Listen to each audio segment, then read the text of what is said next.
आज हम लोग चर्चा कहावत और लोकोक्ति पर करेंगे। सबसे पहले तो ये चर्चा कर लें कि इनके और क्या नाम हैं।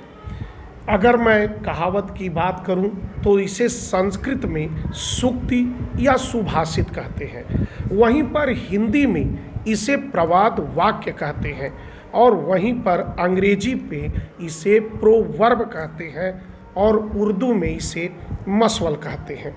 ये तो बात रही इनके अन्य नामों की। अब एक चर्चा हम लोग ये भी कर लेते हैं, कई बार ये चर्चा का विषय बनता है कि कहावत और लोकोक्ति में दोनों में सबसे उपयुक्त नाम क्या है। अगर मैं लोकोक्ति की बात करूं तो लोकोक्ति ये दो शब्दों से मिलकर बना है, लोक प्लस उक्ति। लोक का मतलब होता है जनसाधारण और उक्ति का मतलब होता है कथन। इसका मतलब, इसका शाब्दिक अर्थ हुआ जनसाधारण द्वारा कही गई बातें।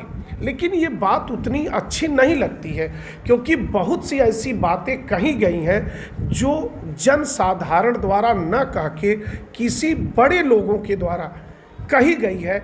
ऐसे में उनकी बातों को भी ये कह देना कि ये लोकोक्ति है, ये बात गलत लगती है। जिसमें हम एक नाम मुंशी प्रेमचंद का ले सकते हैं, जिन्होंने ये कहा था कि पैरों तले गर्दन दबी हो तो उसे सहलाना ही क्या होता है, श्रेयस्कर होता है। ये बात किसी जनसाधारण ने नहीं कही, एक अलग जो महान व्यक्तियों में जिनकी गिनती होती है उनके द्वारा ये बात कही गई। तो ऐसे में इसको लोकोक्ति कहना ये बात थोड़ी सी अच्छी नहीं लगती है। अब बात कर लेते हैं कहावत की। कहावत का शाब्दिक अर्थ होता है कही हुई बात, अर्थात जो कही हुई बात होती है वही कहावत होती है। लेकिन ये बात भी सही नहीं लगती है, क्योंकि कहावत का मतलब होता है कि सभी कही हुई बातों को अगर हम कहावत के रूप में कहेंगे तो बहुत सी बातें हो जाएंगी और हर बात कहावत नहीं होती है, ये हम सभी लोगों को पता है। इसीलिए कहावत के लिए भी कुछ शर्तें हैं। अगर मैं उस शर्तों की बात करें तो सबसे पहली शर्त है कि उस कहावत का एक अपना अलग अर्थ हो, एक विलक्षण अर्थ में उसका प्रयोग किया जाए। अगर मैं दूसरी शर्त की बात करूं तो वह बात संक्षेप में कही जाए, बहुत बढ़ा चढ़ाकर नहीं कही जाए। और अगर तीसरी शर्त की बात करें तो उसमें हमारे जीवन का अनुभव होना चाहिए, उसमें हमारे जीवन का अनुभव छिपा होना चाहिए। वहीं पर चौथी और अंतिम शर्त की बात करें तो ये जब ये बातें होती हैं तो समय की कसौटी पर एकदम सही उतरती हों। अगर ये चारों बातें शर्तें पूरी हैं तो हम उन्हें कहावत कहेंगे, नहीं तो कहावत नहीं कहेंगे। इस आधार पे देखें कि लोकोक्ति और कहावत में कौन सबसे ज़्यादा उपयुक्त नाम है, तो यहाँ पर हम ये कह सकते हैं कि कहावत ज़्यादा उपयुक्त नाम हो सकता है। अब हम आगे चर्चा करते हैं कि लोकोक्ति कहते किसे हैं। अगर लोकोक्ति की बातें करें, इसकी विशेषता की बात करें तो लोकोक्ति एक संपूर्ण वाक्य होती है और इससे हमारी कार्यों को स्पष्टता मिलती है और हमारी भाषा को बल मिलता है। इसमें इस तरह की बातें होती हैं जैसे हम बातों को गागर में सागर भर देते हैं, वैसी इस बात लोकोक्ति में छिपी होती है।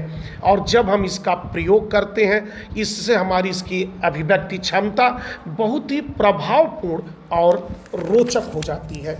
ये तो बात विशेषता की बात थी। अब कई बार ये कन्फ्यूजन बना रहता है कि अक्सर हम आम बोलचाल की भाषा में मुहावरे और लोकोक्ति को एक ही समझ लेते हैं, लेकिन मुहावरे और लोकोक्ति में भी अंतर है। अब हम उनके अंतरों की बात कर रहे हैं कि मुहावरा और लोकोक्ति में क्या अंतर है। अगर मैं पहली बात करूं मुहावरा की, तो मुहावरा एक वाक्यांश होता है जबकि लोकोक्ति एक संपूर्ण वाक्य होती है। हम मुहावरे का वाक्य में प्रयोग करते हैं जबकि लोकोक्ति के लिए वाक्य में प्रयोग करने की कोई आवश्यकता नहीं होती है।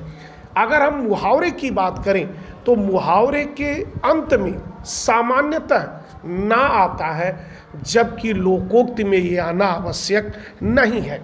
अगर वहीं पर फिर मुहावरे की बात करें तो मुहावरे अधिकतर शरीर के अंगों से बने होते हैं, जबकि लोकोक्ति में यह चीज़ आवश्यक नहीं है। अगर वहीं पर मुहावरे की बात करें तो मुहावरे में क्रियापद का आना आवश्यक होता है, जबकि लोकोक्ति में क्रियापद का आना आवश्यक नहीं होता है।